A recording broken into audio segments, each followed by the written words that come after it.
So the Lakers and Timberwolves game is finishing up right now. I've got it up on the TV behind me here, or in front of me here. So be checking in on that. It's in overtime, 105, 102, 19 seconds left. Lakers are going to make some free throws, and that'll be the game. But before we get into that game, I do want to talk about the Hawks and the Heat. What a game. Miami comes in as 5-point favorites. I thought for sure they'd win and cover. Trae Young has really struggled against the Miami Heat, and he did not tonight. 25 points, 7 assists, 8 rebounds. He was better in the first half than he was in the second half, especially just as a distributor in general. Sorry, the Timberwolves game's still going on. Anyway, the second half he definitely cooled off a little bit, but he had a huge run by himself in the third quarter, scored 8 straight points to extend the lead. The Heat had cut it down to about 5 points. He scores 8 in a row and kind of re-extended the lead. And we saw that multiple times tonight. The Heat would cut it down to, 5, 6, 7, and the Hawks would respond, going like a quick little 4-0 run, quick little 6-0 run, and then the Heat were right back where they started. Yeah, so that run in the third quarter by Trae Young was huge. Moving on to the Heat, Jimmy Butler just didn't show up. That's part of why the Miami Heat lost this game. Yes, I know he had 21 points, but he was 6 of 19 from the field, missed multiple shots in and around the rim that he should make, that we fully expect for a guy like Jimmy Butler to make, and he didn't make them. Kyle Lowry and Tyler Hero were really the only consistent offense that the Miami Heat had.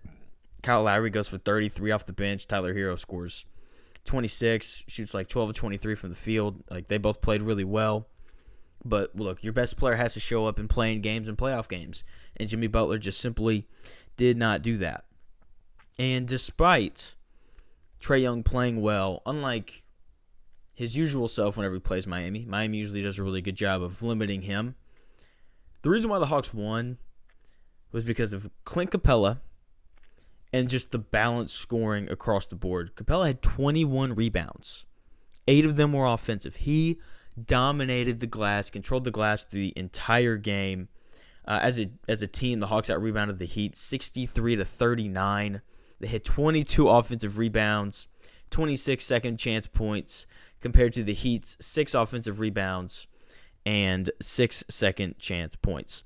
And that's ultimately why the Hawks won. They just dominated the glass. Okay, they shared the ball well. On top of that, they had 26 assists on 45 made shots. They had 7 guys in double figures. And when any team shares the ball that well, rebounds that well, limits the opposing team's player as well as they did, and gets rim protection from, their 2 bigs. Capella and Okongwu were both great defending the rim. Okongwu had like 4 blocks. Capella had 2. It's going to be tough to lose to anybody.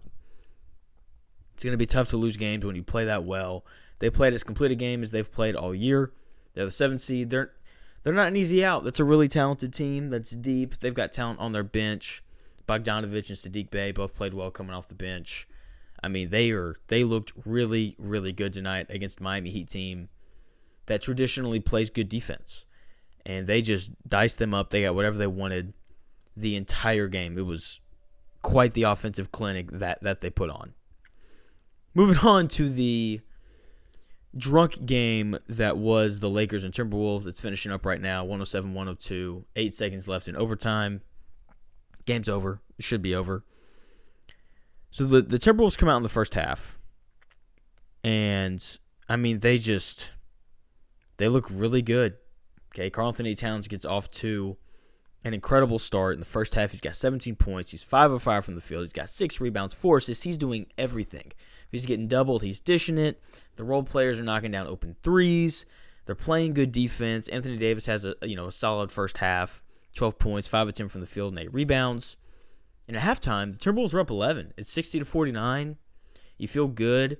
You could tell that the intensity was at a much higher level for the Timberwolves in the first half. They just seemed more locked in. And the Lakers gave up some open threes that they probably shouldn't have. And, it happens, right?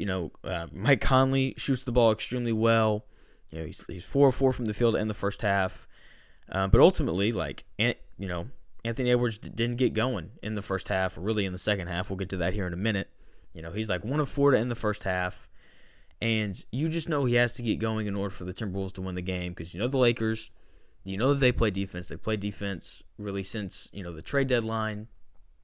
You knew that at some point the role players were going to calm down a little bit because they were so hot to start the first half. And you knew Anthony Edwards was going to have to show up at some point. He just plain and simply did not.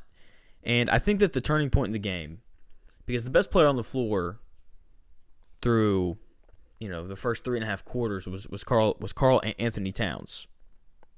And then eventually, he picks up his 5th foul. And he picks up his 5th foul, and he goes out. That's, with 9 minutes left to go in the fourth quarter. From that minute on, the Minnesota offense was horrendous. It was so bad. He goes back in with about 7 minutes left. Somehow he's going to finish this game without committing another foul. But since the moment he went out, the offense just came to an absolute standstill for the Timberwolves. They didn't score from the 6-minute mark until Mike Conley got fouled with 0.1 seconds left on the three-point shot. I mean, their offense just went absolutely stale. When Cat comes back in, he's clearly out of rhythm, and the offense was just bad. It was bad for the Lakers, too. I mean, they were 4 of 17 with about a minute left to go in the fourth quarter. And the Timberwolves were 3 for 16 in the fourth quarter at that point. I mean, the offense was just, it was so bad. There's no other way to really say it. And then, LeBron makes a play, comes, beats this guy off the dribble. Everybody for the Timberwolves comes over to defend him.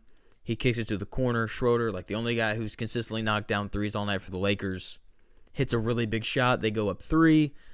Timberwolves come back down. Anthony Davis fouls Mike Conley with 0.1 seconds left. We go to overtime, and there's just hope of maybe Minnesota will get it going, but there was no chance. I mean, the offense was just so bad. And look, if you don't score for 6 minutes in a game, you don't deserve to win, no matter how good you are in the first half. And through the third quarter, you have no business winning a game if you don't score for 6 minutes. And that's ultimately what happened with the Timberwolves. And I have to do it. I don't want to do it, but I have to call out Anthony Edwards. He has to play better.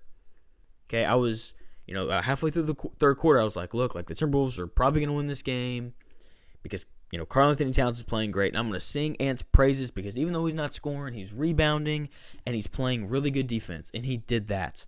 But he just lost all sense of aggression in the fourth quarter. He didn't attack the basket. He kept settling for jump shots. And part of me was excited to see the Timberwolves without Rudy Gobert because it was going to open up the lane and give Anthony Edwards a chance just to get downhill because that's what he's the best at doing. And he just didn't do that. He settled for jump shot after jump shot, and he just didn't play well. He has to play better if the Timberwolves are going to beat anybody. So that's going to do it here. Hope you enjoyed it. Going to do a lot more NBA stuff on the podcast. Feel free to go check that out. Shooting the Shmitt. The link to that is in the description below. Hope you enjoyed the video. I'll be back again tomorrow night. Going to recap the Pelicans game and the Eastern Conference game. Oh my gosh, who are the 9 and 10? I'm going to recap both games tomorrow night. It's late. It's 1 a.m. here. I need to go to bed. Thank you guys so much for watching. I'll talk to y'all again tomorrow.